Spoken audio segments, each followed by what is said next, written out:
Groupama, notre conseil d'administration sur le Piémont Oloronais, nous privilégions toutes les actions de prévention, c'est-à-dire tout ce qui est PSC1, formation avec les extincteurs. Nous avons équipé tous nos sociétaires de détecteurs de fumée, de détecteurs de monoxyde de carbone. Là, on est en train de voir si on peut les équiper avec des trousses de secours, mais encore faut-il en voir le contenu est bien affiné, ce qui explique notre partenariat avec les pompiers. Aujourd'hui, nous faisons cette journée de prévention parce que ça nous a semblé bien de voir la conduite à tenir si on se trouve en présence d'un accident routier. Parce que c'est vrai qu'on est très démunis, on a du matériel dans nos voitures, à savoir les triangles et les chasubles. Mais après, qu'est-ce qu'on fait? Qui on appelle? Est-ce qu'on se met en danger? Est-ce qu'on ne se met pas en danger? Donc ça nous a semblé bien d'informer la population et d'ouvrir à plus que Groupama, c'est-à-dire à toute la population.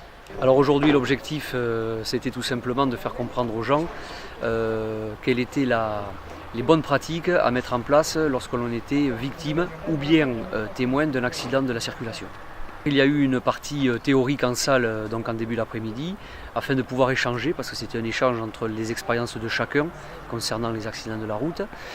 Et ensuite nous avons présenté les différents matériels qui étaient utilisés par les sapeurs-pompiers et les gens ont pu, en revêtant un petit peu l'habit du sapeur-pompier, utiliser les matériels qui sont utiles pour la désincarcération, c'est-à-dire la découpe des véhicules. Il se peut, pour X raisons, parce que ça reste quand même électronique, que si la décharge n'a pas eu lieu par rapport au déclenchement, eh bien, ils vont me mettre cette protection-là. Parce qu'après, nous, on va travailler sur la victime et on serait surpris. C'est pour ça que tout à l'heure, on va vous faire déclencher un airbag. Vous allez voir que ça fait un sacré coup de fusil. Il y avait donc deux ateliers donc en fin d'après-midi. Le premier, c'était tout d'abord comment réagir face à une personne qui doit être extraite d'urgence d'un véhicule, un véhicule qui est en train de prendre feu par exemple, donc l'évacuation donc de cette personne de l'habitacle. Et ensuite donc nous avons aussi montré la façon de faire un maintien de tête, c'est-à-dire de maintenir la tête de la victime le temps que les secours arrivent afin de ne pas avoir d'aggravation.